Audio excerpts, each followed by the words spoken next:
Hello. आज की video में हम देखेंगे मैसेज के एट्रीब्यूट्स क्या क्या होते हैं। Attributes of message. हमें पता है कि मैसेज क्या होता है।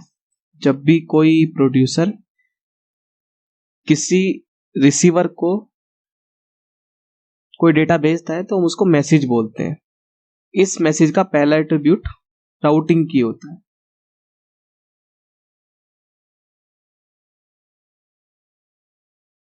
राउटिंग की से ही हमें पता लगता है कि मैसेज कौन से क्यू को राउट होगा।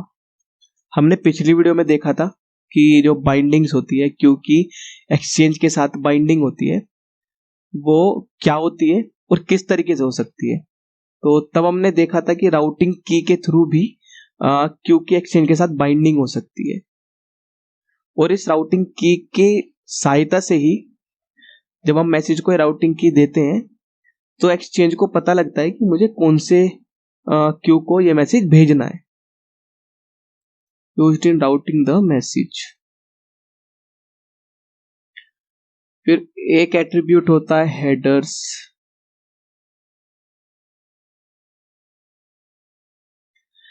हेडर्स की वैल्यू पेयर होते हैं। हम कुछ की देते हैं, उसके सामने उसकी वैल्यू देते हैं। हेडर का यूज मैसेज को राउट करने में भी होता है, वो हम आगे की आने वाली वीडियोस में देखेंगे कि कहां पर राउटिंग की का यूज होता है मैसेज को राउट करने के लिए और कहां पर हेडर्स का होता है। अभी के लिए हम इतना समझ लेते हैं, एक हेडर एट्रीब्यूट होता है जिसका प्रयोग भी हम मैसेज को राउट करने में कर सकते हैं। अगर हमें कोई एडिशनल इंफॉर्मेशन भेजनी हो तभी भी हम हेडर का प्रयोग कर सकते हैं। To route message, or we can use headers to send additional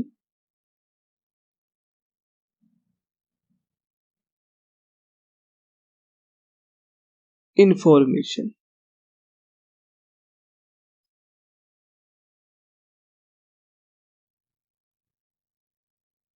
एक एट्रीब्यूट पेलोड होता है।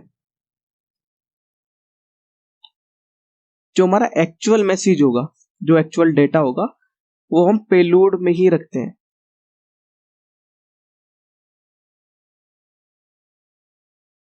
एक्चुअल डेटा, जो भी हमें मैसेज भेजना है, जो भी हमें डेटा भेजना है, वो हम पेलोड के थ्रू भेजते हैं।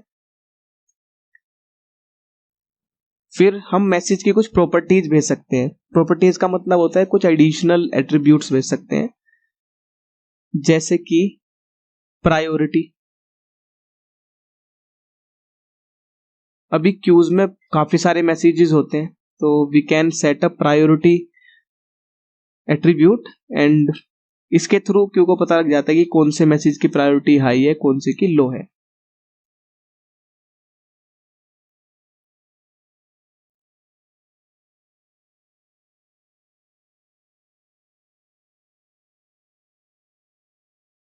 इसकी वैल्यू 0 से 255 के बीच होती है।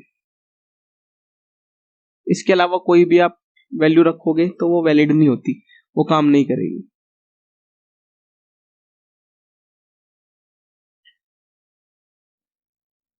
एक एट्रीब्यूट होता है एक्सपायरेशन।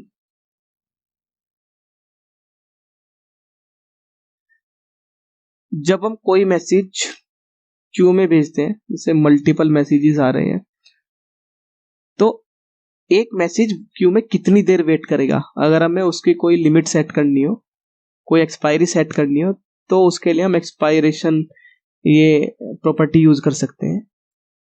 इसके बाद अगर इस पर्टिकुलर टाइम के बाद कोई मैसेज क्यू में है तो वो एक तरीके से डेड समझा जाता है कि वो डेड हो गया, और वो डिलीवरेबल नहीं रहता। उसके इस पर्टिकुलर टाइम तक अगर किसी मैसेज ने वेट कर लिया तो उसके बाद ये टाइम क्रॉस होने के बाद वो फिर डिलीवर नहीं होगा। इसको मिली सेकेंड्स में देना होता है, टाइम इन मिली सेकेंड्स। फिर एक प्रॉपर्टी होती है डिलीवरी मोड।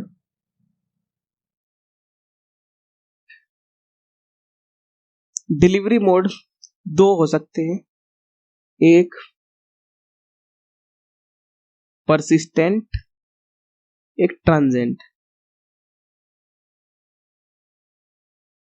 जब हम डिलीवरी मोड परसिस्टेंट कर देते हैं तो ये डेटा डिस्क पर सेव हो जाता है, और अगर RabbitMQ सर्विस किसी वजह से रिस्टार्ट हो गई है तो ये जो डेटा होगा, जिस भी मैसेज को हमने परसिस्टेंट डिलीवरी मोड करके भेजा है, वो परसिस्ट कर जाएगा, वो एक तरीके से सरवाइव कर जाएगा रिस्टार्ट को।